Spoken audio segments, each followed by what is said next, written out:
Okay, welcome to our share, Parshas Sisa, Tafshin Pei Aleph, and the Mitzvah Hashem.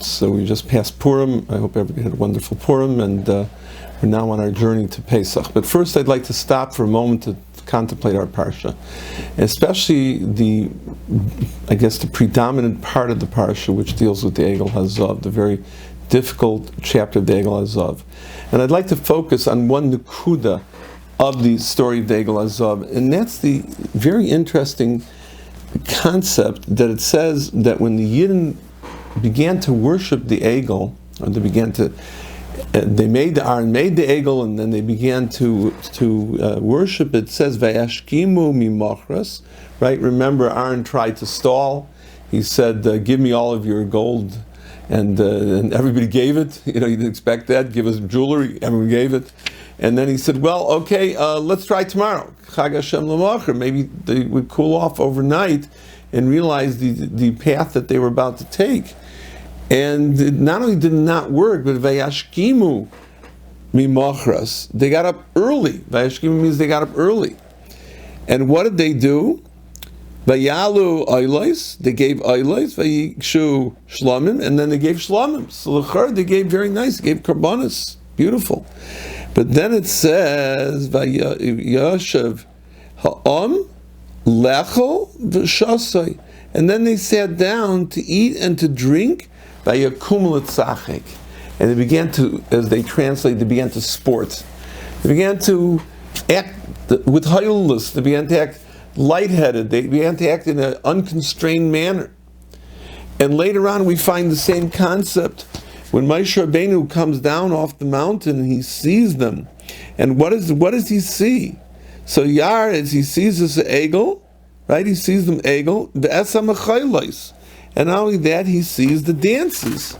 So, okay, Vayichar Appa, Af Moshe. So Moshe becomes very upset, he becomes wroth, he becomes upset, because he saw this. And all the Bali Musars say that what was he so upset about? L'chaira, they made a mistake. They thought it was Moshe didn't come back, and they panicked, and they went and they made an Egel, thinking the Egel is going to lead them. However, we understand that, which of course is beyond our understanding.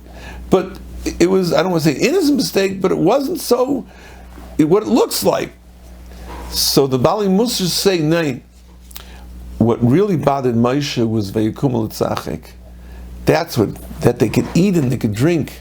It was bad enough that they were going to rebel against Hashem, but they should rejoice in it. They should have a good time.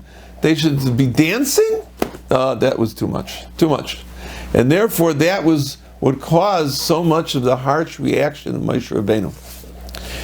I would like to take Luli de Mistafina, and I say this with great Chadras HaKoved, that perhaps it was just the opposite. Perhaps the Vayikum l'tzachek, there was a Dan l'kaf there. And let me explain. I heard a wonderful shir from Rabbi Yisrael Reisman, the Rosh Yeshiva Tarvadas, the Rav of the Aguda of Madison, and of course the legendary Maggid Shir of the Motzai Shabbos Tanakh Shir, which has been going on Baruch Hashem for 35 years. I've had the schus of being there since day one, participating in this wonderful shir, and he talks. They're up to Pelegish Begivin now. They're at the end of Shoftim, and they're doing Pelegish Begivin. Pelegish Begivin is a very difficult story, and a group of Bnei Blial came, and they did what they did to this Nebuch, this poor Pelegish, and she died from it. It was a terrible, terrible story. And the Ramban notes that there's a similarity between this story and the story of Sodom, of the Anshe Sodom. We're also, there's somebody doing Achnas Zorchem, light has the two guests, and the people are pounding on the door. They want to get inside, and they want to make a whole Rash Gadol over them. They want to get them out, and L'tzachik bohem, they want to do Averas with them. And here too. And Nebuch, the only thing over there that prevented them from doing is the Malachim came and struck them with Sanverim. But they got Ivaron, they became blind, so they went away. They didn't work. And over here in Nebuch, they did what they did. Zakter Ramban, he tries to be mechalik between the two. What's the difference between them? This was the whole city came out. This was just some Bnei Blial.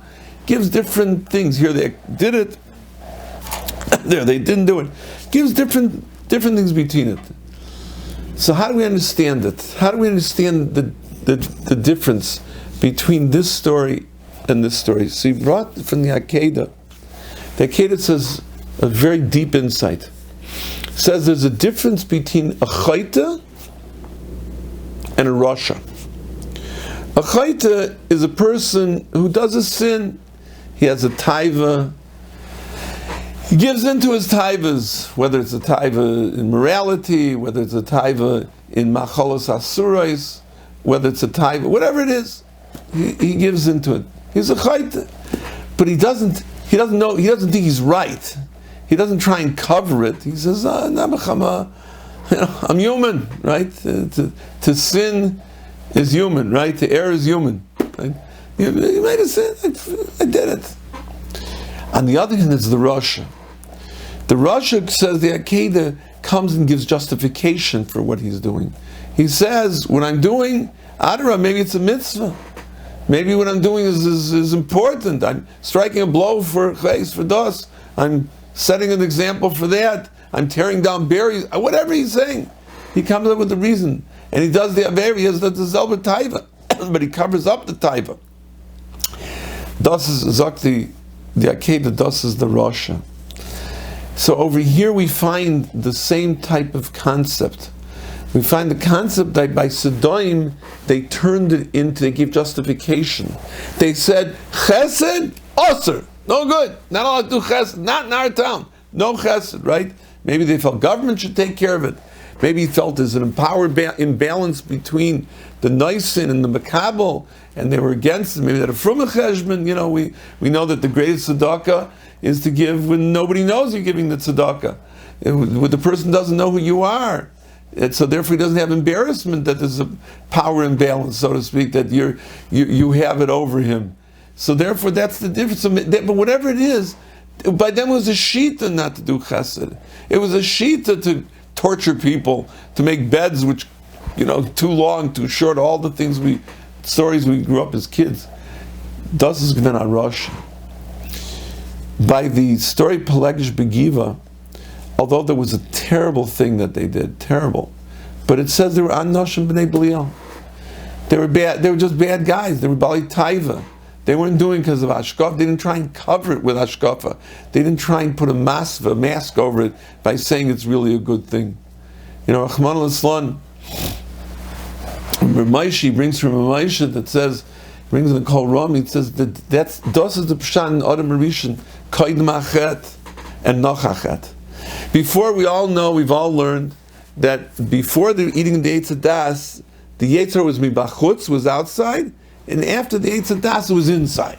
What does that mean? Zakr Moshe. Outside means that it was an outside taiva. Didn't mean that he didn't have a Yetzer Hara, right? Remember, he ate from the Eitz Hadas, he had a Yetzer Hara. But it was outside of him in the sense that he didn't internalize it and make it a shita. He didn't say, this is the right thing to do. This is what you're supposed to do. I said, I did an Aveira.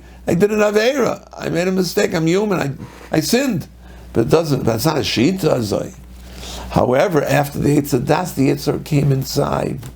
Inside, the Yetzer burns and says, you were right. And the Yetzer, that's little Yetzer, which we talked about last week on your shoulder over there.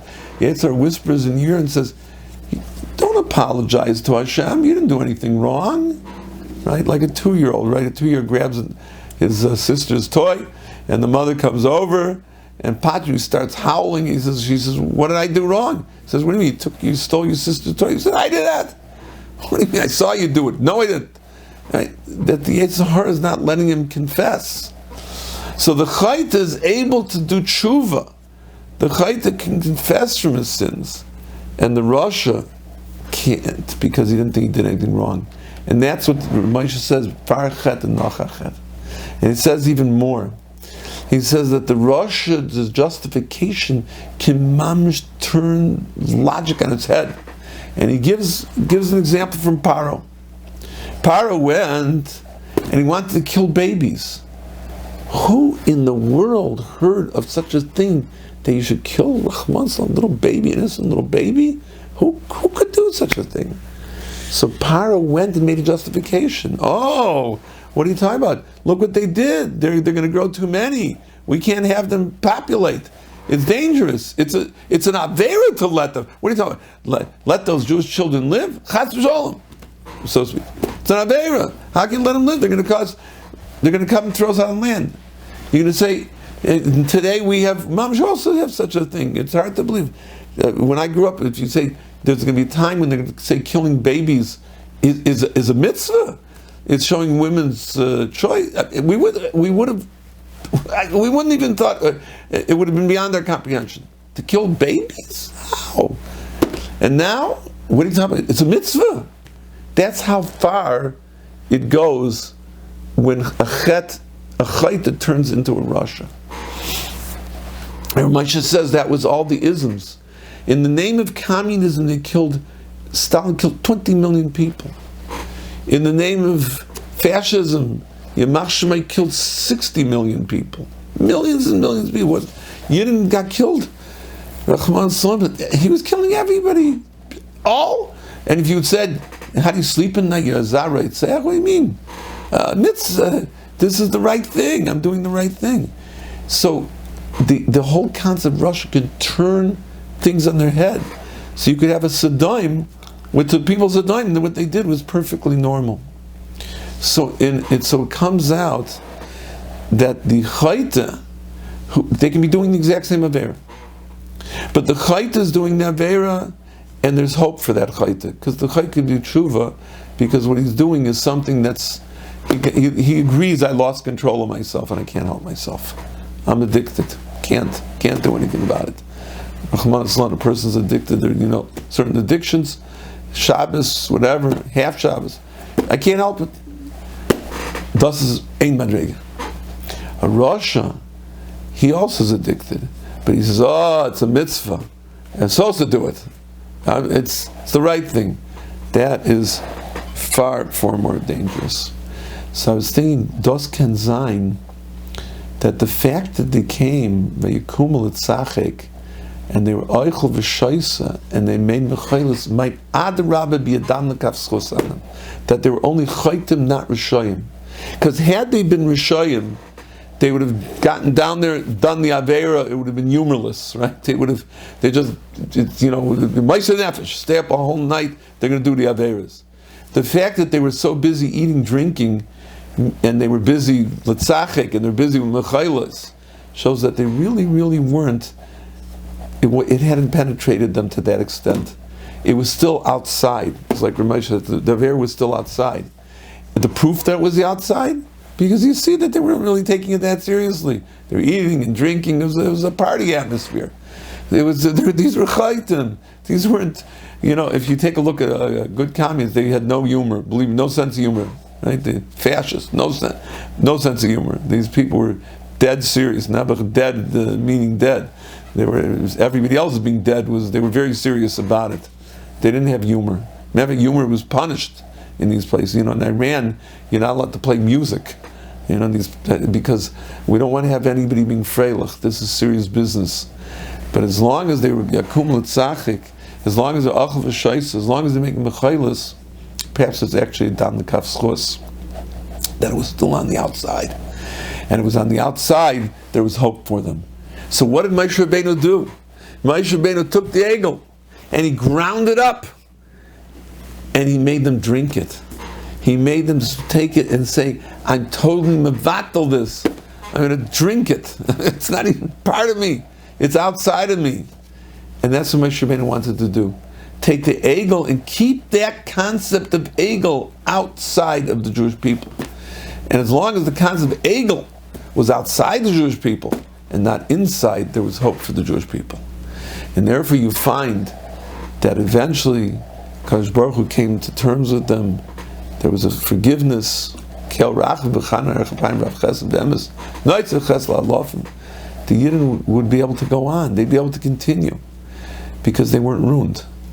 They were nebuch. They were nebuch, fell in, and they fell in almost not. They saw the mita of, it says of Moshe Rabbeinu, that he ate a certain way, the meat of the beer of Moshe Rabbeinu, the casket up in the air. And they saw it and they said, oh, he's not alive. So they got fooled into it. It was, Nabuch, what do you want from? As it says later in Devarim, Hashem says, the Zav, you gave him a lot of Zav, you gave him all that gold. And then they're going to sin. Too much money is not a good thing. They're going to come to do a chet. So therefore, all of these things mitigate for Klal Yisrael, and against the fact that it didn't penetrate them, didn't come inside, it stayed outside. And that's why Moshe Rabbeinu gave him to drink from it. It was a very strange thing. But now we understand it. And we understand why the Torah makes sure to tell us v'yikum l'tzachek, and they made mechailus, because it really wasn't inside of them in that sense. It was still outside, and the fact that they were doing these things showed that they were chaitim and not rishayim. And it's something that we have to work on very hard, I think. It's a tremendous lesson to be learned. We all do averas, right? Ein tzadik b'aretz I'm allowed to say it because Shlomo Melech said, Ein tzadik b'aretz yas tov lo yachta. There's no tzadik in the world that does good, that doesn't do a chet, yas tov, he does good, lo yachta. Everybody, it's a normal thing. So, but if you say it's a normal thing, I did a chet, and you're willing to admit you did a chet, you can do tshuva. And even if you don't do tshuva, at least you have charot on the chet. You have a little part of tshuva. Remember, charot is one part. So the charot part you still got. You might not be able to get to the, azivas hachet, but at least charot, you got part of it. And if you have azivas hachet, it's a vada good. But you can only do that if you're a chaytan. If you keep the averas outside you. The minute you begin to justify averas, the minute you begin turning averas into a virtue, and saying, oh, this is, you got to do it. I'm going to, like I remember when I grew up, they took down the mechitzas, and it was all very frum. They took mechitzas, because this way people won't come to shul otherwise. So we have to take down the mechitzah. It's l'shem shamayim we're taking down the mechitzah. And of course the Rabbanim, who were Erlich Rabbanim, laughed, said, no, it's not going to work.